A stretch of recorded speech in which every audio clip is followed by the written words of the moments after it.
Hi friends, പുതിയൊരു വീഡിയോയിലേക്ക് സ്വാഗതം. ഇന്നത്തെ വീഡിയോയിൽ നമ്മൾ നോക്കുന്നത് 2 വർഷക്കാലം കൊണ്ട് 1500% റിട്ടേൺ നൽകിയിട്ടുള്ള ഒരു കമ്പനിയെക്കുറിച്ചാണ് നോക്കുന്നത്.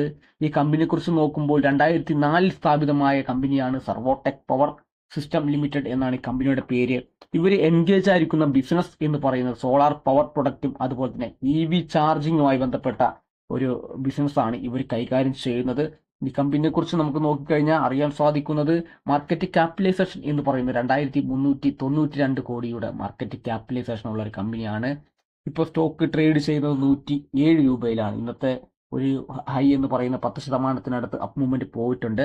ഡിവിഡൻഡ് ഈൽഡ് ഒക്കെ വളരെ കുറവായിട്ടുള്ള ഒരു സ്റ്റോക്ക് തന്നെയാണ്. ഫേസ് വാല്യൂ 1 രൂപയാണ്.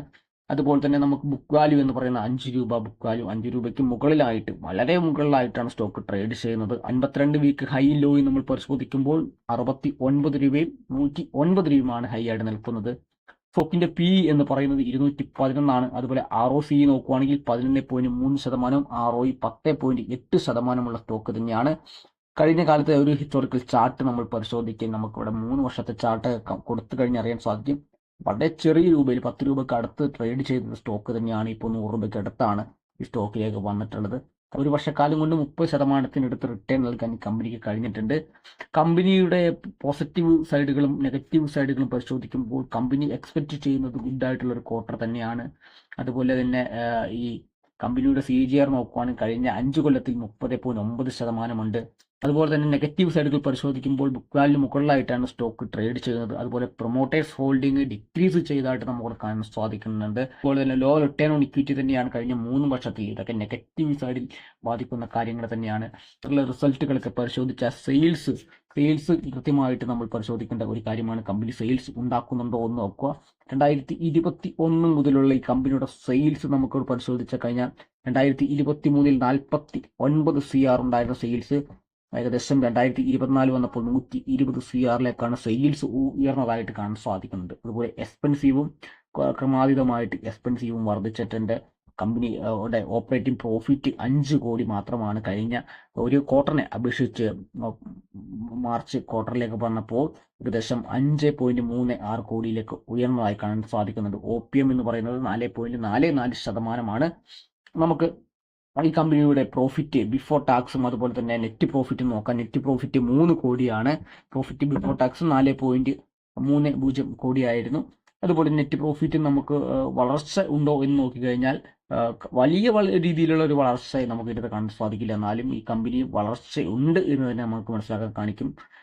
അതുപോലെ തന്നെ EPS എന്ന് പറയുന്നതും വളരെ കുറവാണ്, 0.15 ഇയർലി ഉള്ള പ്രോഫിറ്റ് ആൻഡ് ലോസ് സ്റ്റേറ്റ്മെന്റ് നമ്മൾ പരിശോധിക്കുമ്പോൾ സെയിൽസ് കഴിഞ്ഞ ഇയറിനെ അപേക്ഷിച്ച് ഇൻക്രീസ് ആയിട്ട് നമുക്ക് കാണാൻ സാധിക്കുന്നുണ്ട്. കഴിഞ്ഞ 2013 മുതൽ ഈ കമ്പനിയുടെ സെയിൽസ് ഇൻക്രീസ് ആയി വരുന്നത് കാണാൻ സാധിക്കുന്നുണ്ട് ഇയർലി. അതുപോലെ ഓപ്പറേറ്റിംഗ് പ്രോഫിറ്റ് 20 CR ആണ്. കഴിഞ്ഞ ഇയറിനെ സംബന്ധിച്ച് 2 കോടിയായിട്ട് ഓപ്പറേറ്റിംഗ് പ്രോഫിറ്റ് ഉയർന്നിട്ടുണ്ട്. മറ്റൊന്ന് നമുക്ക് നെറ്റ് പ്രോഫിറ്റിലേക്ക് വരാം. നെറ്റ് പ്രോഫിറ്റ് കഴിഞ്ഞ ഇയറിനെ കമ്പയർ ചെയ്യുമ്പോൾ 11 കോടിയും ഇയറിന് 11 കോടിയുമായിട്ടാണ്. വലിയ രീതിയിലുള്ള ഒരു മാറ്റം നെറ്റ് പ്രോഫിറ്റിൽ കാണാൻ നമുക്ക് സാധിക്കുന്നില്ല. ഡിവിഡൻഡ് പേ ഔട്ടും വലിയ രീതിയിലില്ല.